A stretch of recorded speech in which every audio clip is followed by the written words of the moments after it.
that's involved with the food which the European Union are forcing on us, the types of chemicals. Well, Americans are mostly forcing it, you know, the American companies, but with gene-modified food and things like that, and we do not know, and nobody knows what's going to happen, because they experiment on long range, and we don't know what happens in a year or 20 years.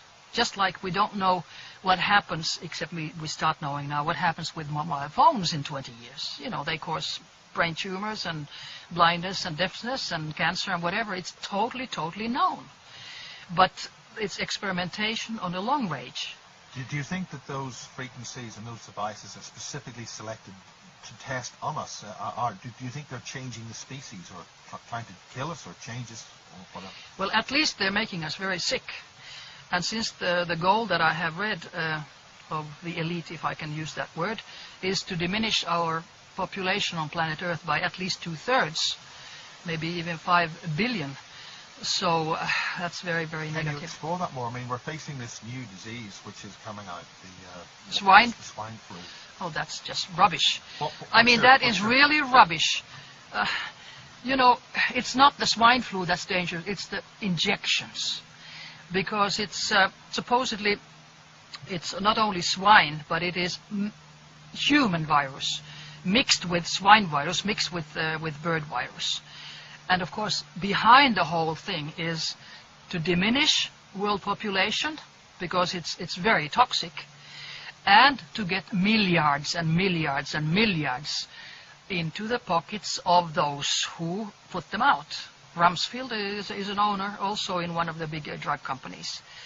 And since they want to diminish the population, so they start saying that children and pregnant women are the first ones.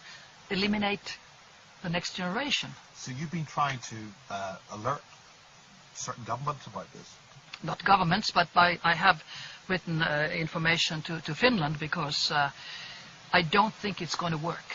Because even if WHO... It has been tried before in the late 70s? Yes, 76 they had in the States the swine flu, and it was stopped, the injections, after 3 weeks, because so many people died or got Guillain-Barré syndrome, which is their neurology was destroyed. So now they're making a little adjustment and doing it the same. And before that, they have also made sure in the States that people don't get compensation for the damage in their health, because previously, 76, they had to pay big amounts. Like, you know, in the States, their compensation is big when you destroy somebody's health. But now they have a law in the States that these companies are not liable, nothing in compensation, if the patient is killed or if the patient is sick for life. So they have really thought about it. So they can poison us and kill us and get away with it scot-free. That's right. So how is this happening? How are so many governments allowing this to just happen? Because they're not allowing it yet, because nobody has done anything yet. They are just having a scary program in the mass media. All mass media says, oh, it's going to be terrible. Now it's something, pam. It's a scary propaganda. And people get scared because they don't know. Now, WHO has ordered that, you know, everybody has to be by force injected. Previously, WHO did not have this ability to tell them to force any government, because it was only recommendations.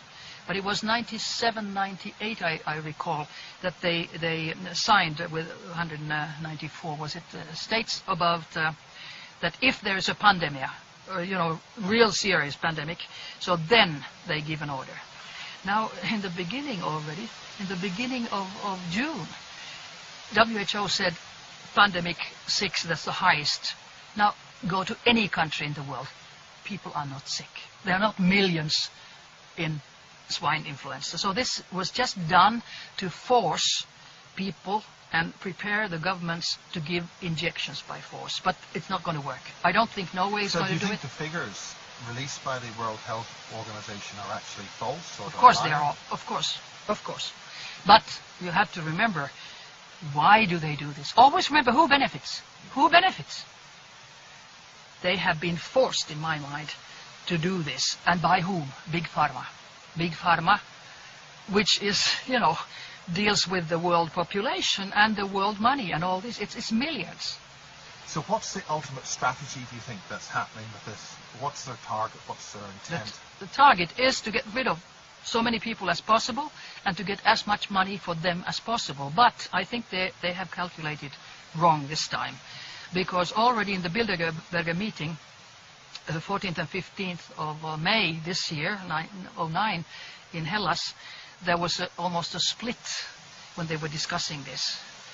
And I can well imagine that people normally, attending, do not always agree with Mr. Kissinger's plan to eliminate a great deal of world population. And now, for instance, yesterday, the Finnish government made a decision, changed laws, which is very interesting, changed laws that swine influenza is not anymore on the list of being a dangerous, serious, contaminating disease. And that means that, of course, then people have to pay for themselves. It's a money question too. But in my mind, of course, this is a legal question for the lawyers. But in my mind, if something is not a dangerous, contaminations disease, you cannot be forced to take an injection, right? So I think they were very, very smart.